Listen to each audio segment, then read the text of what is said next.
Hello दोस्तों, राधे राधे, हरे कृष्णा हरे राम। एक बिटिया का बियाह शादी लेके आए हैं। आप लोग को कैसा लगे कमेंट करना, लाइक करना और सब्सक्राइब कर देना। अब लड़की का शादी लेके आए, देखा कैसे लड़की लजात है। पहले के लड़की लजात रही न, अब कहाँ के लजाता भाई। बहाई पुरवाई आज कोरेला पवन, माझ कोरेला पवन, माझरला मऊरवा का घोप, नाजुक सोहाग बाढ़ई झरत, मऊरवा का घोप, नाजुक सोहाग।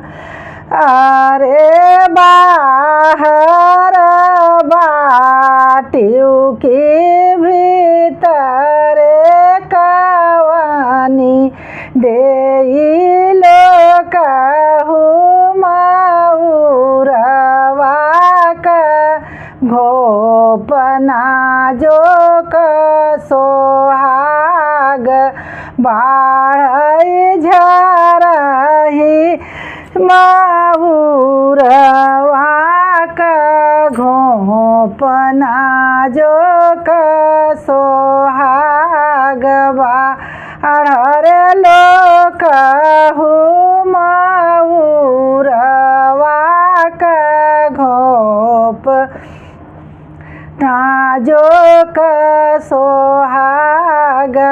अरे कैसे कालो कहूँ स्वामी, मऊरे का घोप, वारे मऊरे का घोप, वा बैठा बाटे बाबा हमार, नाजुक सोहाग बाढ़ई दुआरे बैठल बाबा हमार, नाजुक सोहाग अब है त मोरी धनिया तना लजात, बाटू तना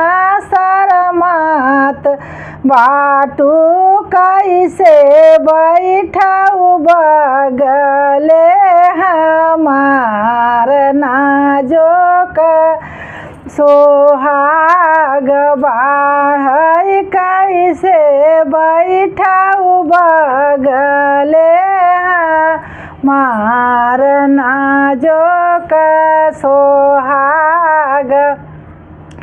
जाऊ हमारे बाबाजी कुशल संकल, पाई अक्षत लय संकल पाई, तब बैठब बगले तोहार, नाजुक सोहाग बाढ़ई, तब बैठब बगले तोहार, नाजुक सोहाग।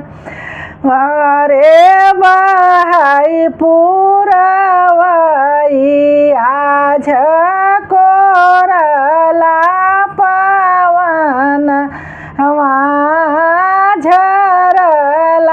मऊरवा का घोप, नाजुक सोहाग बाढ़ई झरला मऊरवा का घोप, नाजुक सोहाग। बाहर बाटियों के भीतरे हो कवानी देई लोकाहु,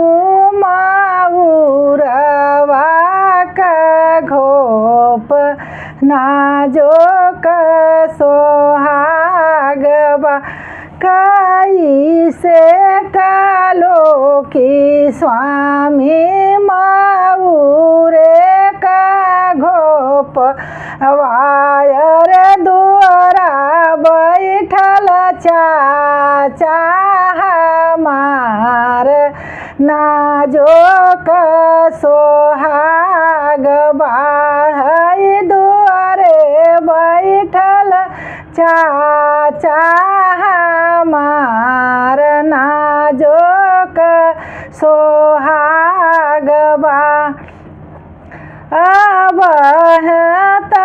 मोरी धन एतना जात बाटू एतना शरमात बाटू कैसे बैठाऊ बगले हमार नाजुक सोहाग बाढ़ई कैसे बैठाऊ बगले हमार जाऊ हमारा चाचा रे कुशल संकल पाई अक्षत संकल पाई तब बैठब बगले तोहार नाजुक सोहाग बा अरे जब हमारा भैया रे धरिया धरिया गिरई तब बैठब बगले तोहार नाजुक सोहाग बाढ़ई तब बैठब बगले तोहार नाजुक सोहाग बाढ़। बहन दीदी जी आप लोगों को कैसा लगा? बहुत बड़ा हो जा रहा था और है अब बहुत ज़्यादा से ज़्यादा शेयर करना, लाइक करना, सब्सक्राइब करना, फुल वॉच वीडियो पूरा देखना। राधे राधे।